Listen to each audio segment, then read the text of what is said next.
পঞ্চম শ্রেণীর শিক্ষার্থী বন্ধুরা, তোমাদের গণিত বইয়ের 141 পৃষ্ঠায় আজ করাবো তোমাদের এই 9 নম্বর অঙ্কটি।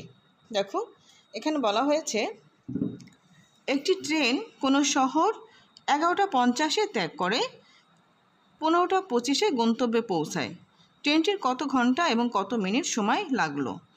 অর্থাৎ ট্রেন কী করলো, কোনো একটা শহরে 11:50 ত্যাগ করলো, অর্থাৎ 11:50 11 ঘন্টা 50 মিনিটে ত্যাগ করলো, মানে কি রওনা দিল কেমন একটা শহর থেকে যাত্রা শুরু করলো, এবং 12:25 গন্তব্যে পৌঁছায়, অর্থাৎ যেখানে পৌঁছানো দরকার সেখানে 12 ঘন্টা 25 মিনিটে পৌঁছায় যায়।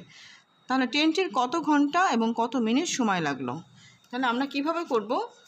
দেখো, ট্রেনটি গন্তব্যে পৌঁছায় আমরা লিখেছি 15 ঘন্টা 25 মিনিট, অর্থাৎ এই 15 হলো ঘন্টার ঘরে আর মিনিটের ঘরে হলো 25, আর ট্রেনটি শহর ত্যাগ করে 11 ঘন্টা 50 মিনিটে।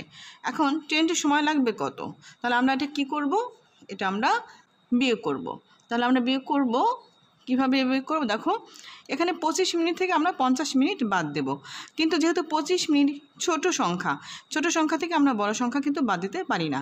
সেক্ষেত্রে আমরা কি করব, এই ঘন্টার ঘর থেকে আমরা মিনিটের ঘরে 1 ঘন্টা নিয়ে আসব। তাহলে ঘন্টা ঘর থেকে যখন মিনিটের ঘরে নিয়ে যাব তখন ঘন্টা হয়ে যাবে মিনিট। তাহলে 1 ঘন্টায় কত মিনিট? 60 মিনিট। তাহলে 60 মিনিট আর 25 মিনিট আমরা যোগ করব। 60 আর 25 আমরা যোগ করব।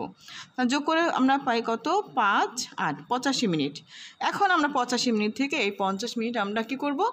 বিয়োগ করব। তাহলে 50 মিনিট বিয়োগ করলে এটা যোগ করেছি আর এটা বিয়োগ করব। বিয়োগ করলে কত হয়?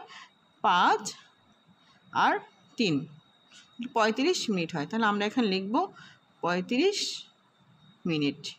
কেমন? এরপরে এখান থেকে 1 ঘন্টা যেহেতু মিনিটে ঘরে চলে গেছে, তাহলে 1 ঘন্টা কমে গেছে, এখানে আছে 14 ঘন্টা। তাহলে 14 থেকে 11 বাদ দেবো, তাহলে কত হয়? 11 12 13 14, 3 ঘন্টা। তাহলে আমরা এখানে লিখব 3 ঘন্টা। তাহলে উত্তর হবে 3 ঘন্টা 35 মিনিট।